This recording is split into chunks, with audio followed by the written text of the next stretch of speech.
दोस्तों आप सभी का हमारे online platform expert group of education में बहुत बहुत स्वागत है। दोस्तों हम संवैधानिक विकास के इतिहास को पढ़ रहे हैं। हमारे संविधान का जो निर्माण हुआ है इससे पहले भी बहुत से एक्ट आए और उनसे संबंधित जो भी महत्वपूर्ण जानकारी है हम प्रश्नों के माध्यम से आपको प्रदान करेंगे। दोस्तों सबसे पहला प्रश्न हमारा है, किस एक्ट के तहत बंगाल के गवर्नर को गवर्नर जनरल ऑफ बंगाल कहा गया? तो इसमें दोस्तों जो आंसर है वो तो हम आपको बताएंगे ही। आंसर है इसका रेगुलेटिंग एक्ट। दोस्तों आपको चलते चलते हम एक बात बता देते हैं कि हमारे यहाँ जो ईस्ट इंडिया कंपनी आई थी वो हमारे यहाँ ईस्ट इंडिया कंपनी बिजनेस करने के लिए आई थी, व्यापार करने के लिए आई थी। वह कंपनी यहाँ पर शासन करने नहीं आई थी, लेकिन उन्होंने देखा कि यहाँ के लोग जो हैं अशिक्षित हैं और उन पर शासन करना बहुत ज़्यादा आसान है, उनसे काम करवाना, उनसे लाभ लेना। तो इस उद्देश्य से उन लोगों ने हमारा शोषण किया और उसको गवर्न करने के लिए कुछ एक्ट भी आए। आपको हम बता दें, ये कुछ इस तरह समझिए, जैसे मान लीजिए ये है ब्रिटेन और ये भारत में ईस्ट इंडिया कंपनी है। तो ब्रिटेन से जब ईस्ट इंडिया कंपनी आई तो सबसे पहले जो एक्ट आया था तो ईस्ट इंडिया कंपनी को रेगुलेट करने के लिए आया था, क्योंकि कंपनी जो थी ना भ्रष्टाचारी नीतियों में लिप्त थी। अपना बिजनेस तो कीजिए लेकिन हमारे यहाँ की जनता का शोषण ना कीजिए। तो उसको कंपनी को रेगुलेट करने के जो पहला एक्ट आया था वो आया था 1773 में। और ये कंपनी, आपने एक क्रांति सुनी होगी 1857 की क्रांति। 1857 की क्रांति एक ऐसी क्रांति थी जिसमें कंपनी की जड़ों को हिलाकर रख दिया था। और ब्रिटेन ने फिर क्या किया, कंपनी से जो शासन का ताज था, जो शासन की पावर थी, वो छीनकर अपने हाथ में ले ली थी। यानी अब कंपनी ब्रिटेन ने क्या किया था, एक वायसराय नियुक्त कर दिया था, एक वायसराय नियुक्त कर दिया था। ठीक है, और पहला वायसराय कौन था, हम इन प्रश्नों के माध्यम से बहुत कुछ समझेंगे। तो हम लोग जो कंपनी ने जिन एक्ट के माध्यम से हम पर शासन किया वो एक्ट हैं, कुछ हम इंपॉर्टेंट एक्ट हैं उनको हम समझेंगे। एक तो हमारा 1773 को पढ़ेंगे और एक हम पढ़ेंगे 1784 को, एक 1786 को पढ़ेंगे और एक 1813 को पढ़ेंगे, 33 को पढ़ेंगे और 53 को पढ़ेंगे। फिर ये जो एक्ट थे यहाँ पर कंपनी ने शासन किया एक्ट के माध्यम से। और 1853 के बाद 1857 में जो क्रांति हुई थी, इसके बाद कंपनी का क्राउन छीनकर, शासन की सत्ता का भार छीनकर वो किसने ले लिया था, ब्रिटेन ने अपने हाथ में ले लिया था। इसके बाद जो एक्ट आए हैं वो 1858 पढ़ेंगे, हम 1861 को पढ़ेंगे, फिर हम लोग 1892 को पढ़ेंगे, फिर हम 1909 को पढ़ेंगे, 1919 को पढ़ेंगे और 1935 को पढ़ेंगे और इसी के बाद हम लोग पढ़ेंगे, और 1935 के बाद हम लोग 1947 को पढ़ेंगे। ये जो एक्ट हैं यहाँ पर ब्रिटेन ने स्वयं शासन किया है, ब्रिटेन ने स्वयं शासन किया है और अपना एक बंदा बिठाया जिसका नाम है वायसराय। जैसे जैसे कार्यभार बढ़ता गया वैसे वैसे पद भी बढ़ते गए। आपको एक बात मैं बता दूं कि सबसे पहले था गवर्नर, सबसे पहले गवर्नर हुआ करता था, फिर इसके बाद गवर्नर जनरल हुआ, फिर इसके बाद भारत का गवर्नर जनरल हुआ,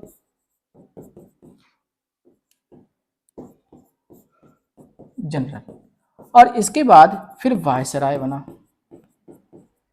जब वायसराय बना तो क्या था, तो क्राउन जो था वो कंपनी से छीन कर ब्रिटेन के हाथों पहुंच गया था।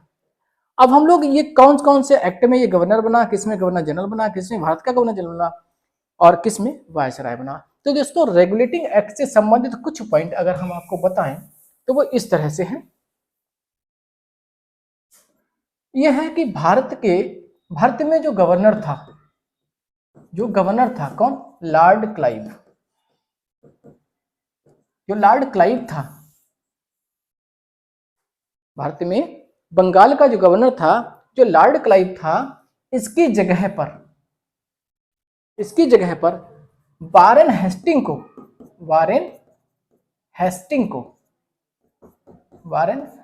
को क्या बनाया, गवर्नर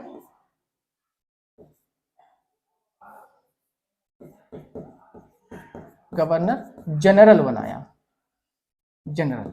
देखिए यहां पर बोला गया है गवर्नर, यहां बोला गया है गवर्नर जनरल, और ये किस एक्ट के तहत हुआ? ये हुआ है रेगुलेटिंग एक्ट के तहत।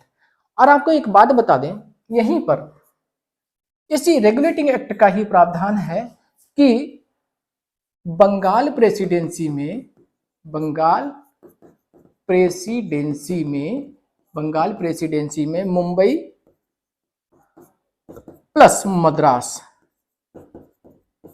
को जोड़ दिया गया। देखिए अब देखिए, क्षेत्र बढ़ाया, पद भी बढ़ाया, क्षेत्र बढ़ाया तो पद भी बढ़ाया। और आपको बता दें इसी एक्ट के तहत यानी 1773 के बाद 1774 में कलकत्ता में उच्चतम न्यायालय की स्थापना की गई। ठीक है, कलकत्ता में उच्चतम न्यायालय की स्थापना 1774 में हुई थी, जो 1773 के रेगुलेटिंग एक्ट के द्वारा हुई थी। दोस्तों जब उच्चतम न्यायालय की स्थापना हुई थी तो उस समय जो हमारे मुख्य न्यायाधीश थी वो कौन थी? एलिजा इम्पे, एलिजा इम्पे थी। ठीक है, अब दोस्तों आपको हम इस क्वेश्चन को हम लोगों ने कर लिया है, और नेक्स्ट क्वेश्चन है कुछ इस तरीके से, भारत का प्रथम वायसराय कौन था? भारत का प्रथम वायसराय कौन था? चलिए इसको समझते हैं। दोस्तों भारत का जो प्रथम वायसराय था, देखिए मैंने सारे नाम दे दिए हैं। इस प्रश्न को कराने के साथ साथ हमारा उद्देश्य ये है, ये नाम भी बताएं और आपको इससे संबंधित जानकारी भी दें। देखिए अभी हमने नाम लिया था कि एक लॉर्ड क्लाइव, लॉर्ड क्लाइव 1764 में, लॉर्ड क्लाइव 1764 में गवर्नर बना था। कौन बना था? गवर्नर बना था बंगाल का।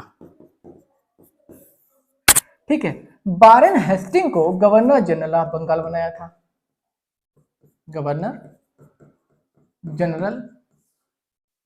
ठीक है, काहे का? बंगाल का गवर्नर जनरल बनाया गया था। और अभी हम आपको बता चुके हैं ये गवर्नर जनरल किस एक्ट के तहत बनाया गया था? ये था 1773 रेगुलेटिंग एक्ट के तहत। फिर इसके बाद आपने विलियम बेंटिक को पढ़ा है। दोस्तों ये जो विलियम बेंटिक हैं ये बनाए गए थे भारत के गवर्नर जनरल, भारत के गवर्नर जनरल। ये किस एक्ट के तहत बनाए गए थे? ये बनाए गए थे चार्टर एक्ट 1833 के तहत। अब नाम आता है ये लॉर्ड कैनिंग कौन थे?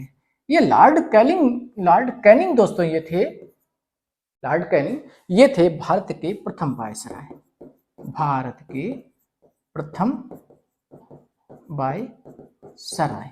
अब ये किस एक्ट के तहत बनाए गए? ये बनाए गए थे भारत शासन अधिनियम, भारत शासन अधिनियम 1858। ठीक है, अभी हमने आपको बताया था कंपनी से क्राउन छीन कर किसके पास पहुंच गया था? ये पहुंच गया था किसके पास? ब्रिटेन के पास। तो ये वायसराय ब्रिटेन का एक प्रतिनिधि है, भारत में शासन करने के लिए इसको बनाया गया है। ठीक है दोस्तों, अब हम नेक्स्ट प्रश्न की ओर चलते हैं। बंगाल में द्वैध शासन प्रणाली की स्थापना किसने की? दोस्तों बंगाल में द्वैध शासन प्रणाली की स्थापना जो की है वो है रॉबर्ट क्लाइव है। द्वैध शासन का मतलब दोहरा शासन है। और यहीं पर हाँ एक प्रश्न और बनता है कि वह कौन सा एक्ट था जिसके द्वारा भारत में प्रांतों से द्वैध शासन को समाप्त करके केंद्र में लागू किया गया था? दोस्तों वह था भारत शासन अधिनियम 1935।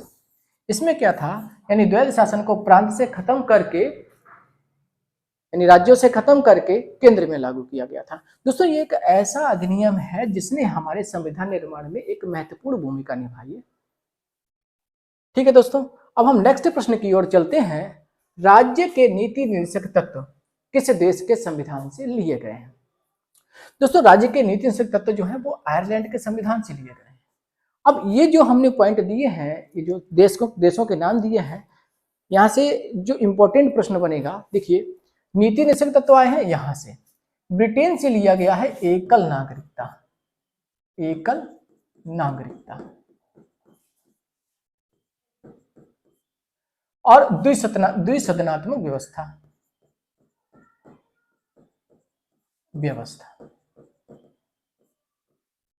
दक्षिण अफ्रीका से आया है संविधान संशोधन की प्रक्रिया, संविधान संशोधन की प्रक्रिया। ठीक है। ऑस्ट्रेलिया से लिया गया है दोस्तों समवर्ती सूची, समवर्ती सूची। दोस्तों अमेरिका से क्या आया है? अमेरिका भी इंपॉर्टेंट है। अमेरिका से आया है मूल अधिकार, मूल अधिकार। ये कुछ पॉइंट थे जो आपके लिए समझना बहुत ज्यादा आवश्यक थे, और यहां से प्रश्न बनता ही है, क्योंकि संविधान के स्रोत, संविधान जो बना है हमारे देश के संविधान को विशाल संविधान कहा गया है। इसको बनाने के लिए कई देशों के संविधान से हम लोगों ने वहां से मसौदा लिया है और उनसे मदद ली है। संविधान की किस अनुसूची में कितनी भाषाओं का उल्लेख है? दोस्तों आपने संविधान की अनुसूचियां पढ़ी होगी, संविधान की अनुसूचियां पढ़ी होंगी, तो संविधान की कितनी अनुसूचियां हैं? 12 भाषाओं का उल्लेख जो किया गया है अनुसूची 8 में किया गया है। लेकिन हम आपको ये जो अनुसूचियां हैं इनको भी समझाएंगे। अनुसूची 8 में जो भाषाएं दी गई हैं वो दी गई हैं 22। जब हमारा संविधान बना था तो मूल संविधान में जो भाषाएं थी वो थी 14 और 8 भाषाएं और बाद में जोड़ी गई हैं। 8 भाषाओं को कैसे जोड़ा गया है, कौन कौन संविधान संशोधन? देखो आंसर, क्वेश्चन आपका आसान नहीं आएगा, क्वेश्चन यहां से निकलेगा। तो हम आपको इसको याद करा रहे हैं। आप जो लोग 21 यहाँ पे लिखो 71, इन दोनों को जोड़ के लिख दो 92। इसका अर्थ यह है 21वां संविधान संशोधन, 71वां संविधान संशोधन और 92वां संविधान संशोधन। इस 92 को उठा के आप लिख दो यहाँ पर और लिख दो 1992। ये सन आपकी हो गई। 71वां संविधान संशोधन है, ये 1992 में हुआ था। कौन कौन सी भाषाएं जोड़ी गई थी? तो आप यहाँ पे लिख दो नमक। इसे नमक से यानी ना से हो जाएगा आपका नेपाली,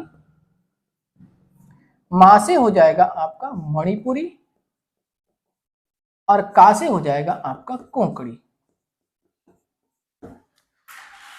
दोस्तों ये 3 भाषाएं आपको याद हो गई होंगी। अब 92 जो संविधान संशोधन है, यहां पर आप एक टर्म लिख लो जोड़ी। जोड़ी में हर चीज डबल होती है। जैसे ये 0 की जोड़ी है, ये डो की जोड़ी है, ये थाली की जोड़ी है। 0 की जोड़ी तो इसमें आप लिखो 2003। डो की जोड़ी में यानी डो 2 बार आना है, एक बोडो और एक बार डो आ गया, एक डोगरी। थाली में आना है आपको संथाली और मैथिली। मैथिली यानी एक थाली आया एक आया। तो इस तरह से आपकी 4 भाषाएं याद हो गई, बोडो, डोगरी, संथाली, मैथिली। 3 यहां पर ये हो गई। नमक हमने पढ़ा है, तो नेपाली, मणिपुरी और कोंकणी। और 21वां संविधान संशोधन था, ये 1967 है और यहाँ पर सिंधी भाषा को जोड़ा गया है, सिंधी भाषा को जोड़ा गया है। दोस्तों अनुसूची 7 है। देखो इसका आंसर जो है, उत्तर तो हमारा हो गया है अनुसूची 8। ठीक है, कितनी भाषाएं दी गई? 22 भाषाएं दी गई हैं। और अनुसूची 8 जो है, अनुसूची 8 में 22 भाषाएं दी गई। अब अनुसूची 7 है, इसमें विषय दिए गए हैं। क्या दिया गया है? विषय दिए गए हैं, यानी राज्य सूची, संघ सूची और समवर्ती सूची। ठीक है, ये विषय दिए गए हैं। ये राज्य सूची में जो विषय हैं उनका देखभाल संरक्षण राज्य करेगा। संघ सूची में ये केंद्र के हाथों में है, और ये समवर्ती सूची में इस पर दोनों का अधिकार है, राज्य और संघ दोनों का अधिकार है। समवर्ती सूची जो है ये ऑस्ट्रेलिया से ली गई है। अनुसूची 10 जो है ये दल बदल संबंधित है, दल बदल। अब अनुसूची 11, दोस्तों अनुसूची 11 को भी पढ़ लो और अनुसूची 12 को भी पढ़ लो, अनुसूची 12 को भी पढ़ लो, इंपॉर्टेंट है। दोस्तों अनुसूची 11 जो है ये 73वां संविधान संशोधन है, अनुसूची 12 है ये 74वां संविधान संशोधन है, और ये दोनों संविधान संशोधन 1992 में हुए थे। ये दोनों संविधान संशोधन 1992 में हुए थे। और एक बात, ये जो है 73वां संविधान संशोधन, ये ग्राम पंचायतों से संबंधित है, ग्राम पंचायतों से संबंधित है। और ये जो संविधान संशोधन 74वां है, ये नगर पालिकाओं से संबंधित है, नगर पालिकाओं से। ठीक है दोस्तों, अब हम लोग अगले प्रश्न की ओर चलते हैं। किस अधिनियम के द्वारा सार्वजनिक हितों के मामले में केंद्रीय विधान परिषद के भारतीय सदस्यों को 6 दिन पूर्व सूचना देकर प्रश्न पूछने का अधिकार प्रदान किया गया है? इसका उत्तर होगा 1892, भारत परिषद अधिनियम 1892। इसके कुछ और प्रावधान है, यानी आप 6 दिन पहले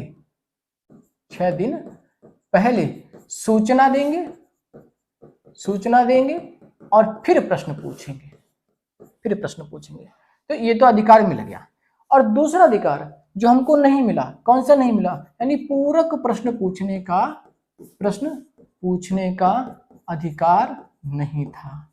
आप पूरक प्रश्न नहीं पूछ सकते हो। तीसरा पॉइंट इससे संबंधित अगर हम देखेंगे तो वो है, हम लोगों को एक अधिकार दे दिया गया था, यानी केंद्रीय विधान परिषद के जो भारतीय सदस्य हैं उनको बजट पर अपना विचार प्रकट करने का अधिकार दे दिया गया।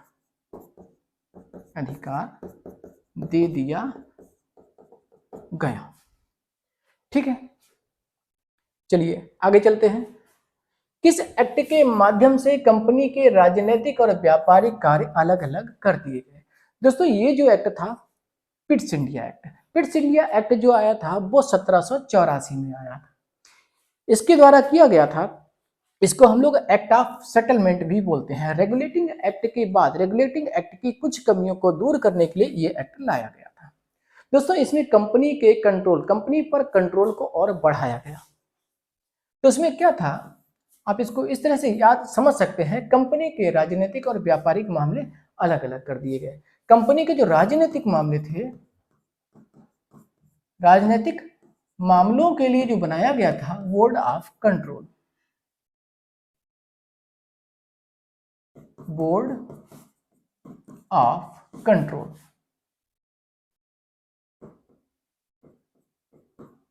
कंट्रोल।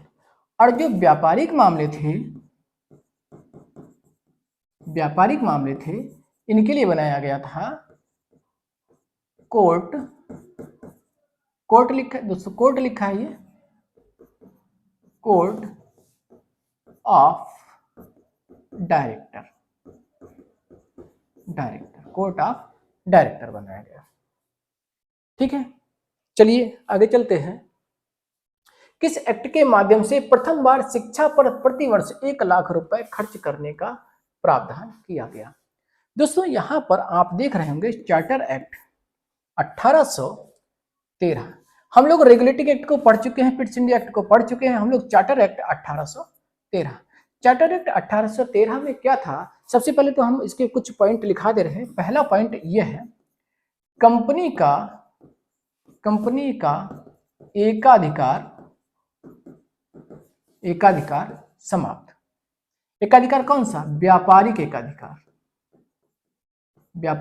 एकाधिकार समाप्त। लेकिन चीन के साथ बना रहेगा। यानी भारत में कंपनी का एकाधिकार समाप्त हो गया, यानी ब्रिटिश कंपनियां और भी आकर के भारत में व्यापार कर सकती हैं। दोस्तों, 1813 में 1 लाख रुपए का प्रावधान था। 1 लाख रुपए का प्रावधान था। ये 1 लाख रुपए को किस तरह से खर्च किया जाना है, बाद में प्राच्य और पाश्चात्यवाद का कारण बना। प्राच्य और पाश्चात्यवाद का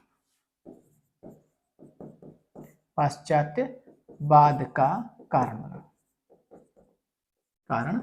बना। प्राच्य और पाश्चात्यवाद क्या है, इसको ऐसे समझिए। प्राच्यवादी लोग हैं ये भारतीय विचारधारा के हैं, पाश्चात्यवादी लोग जो हैं ये अंग्रेजी विचारधारा के हैं। पहला मुद्दा ये था, पहला पॉइंट ये था कि ऐसे लोगों को शिक्षा देनी है जो अंग्रेजी माध्यम से पढ़ना चाहते हैं। कौन कहता था? ये पाश्चात्यवादी लोग कहा करते थे।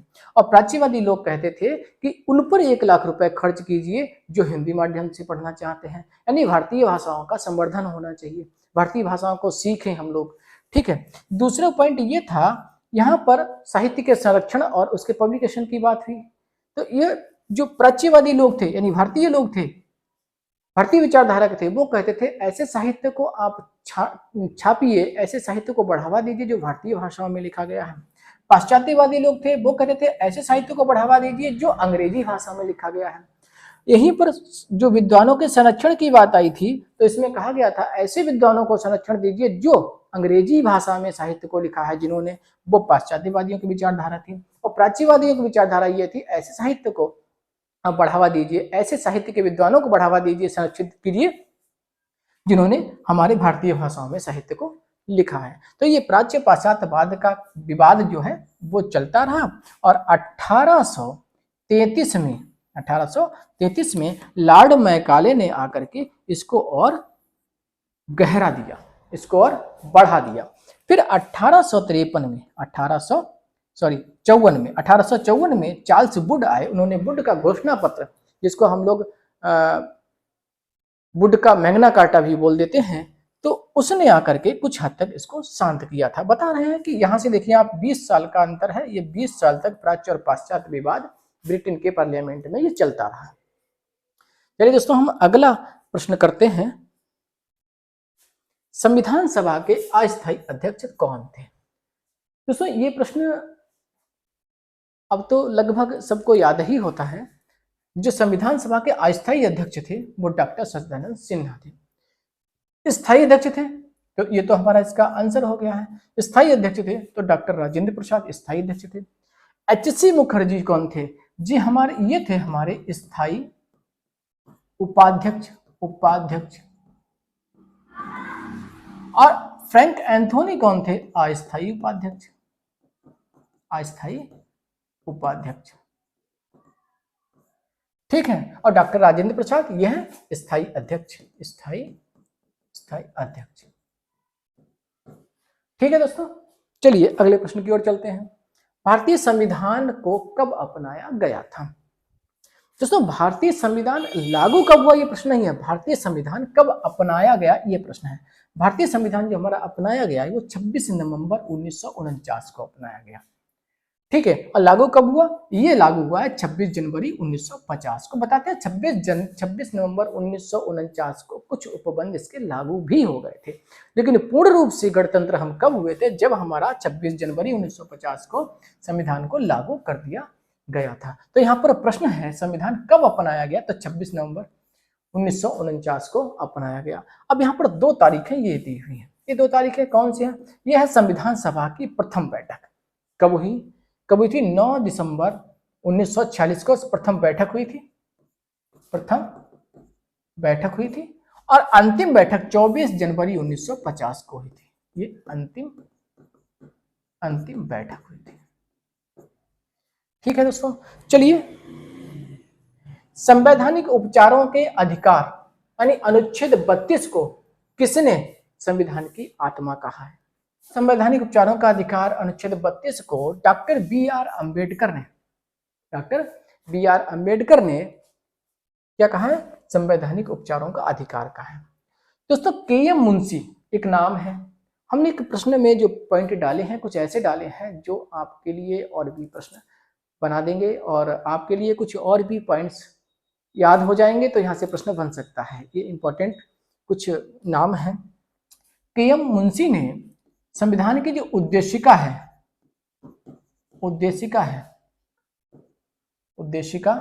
इसको बोला है राजनैतिक जन्मपत्री। क्या बोला है?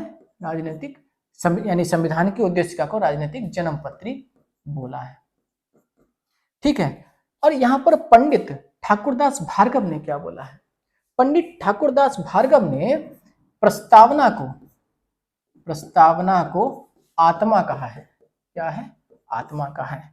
अर्नेस्ट वार्कर ने भी प्रस्तावना को प्रस्तावना को कुंजी कहा है। क्या कहा है?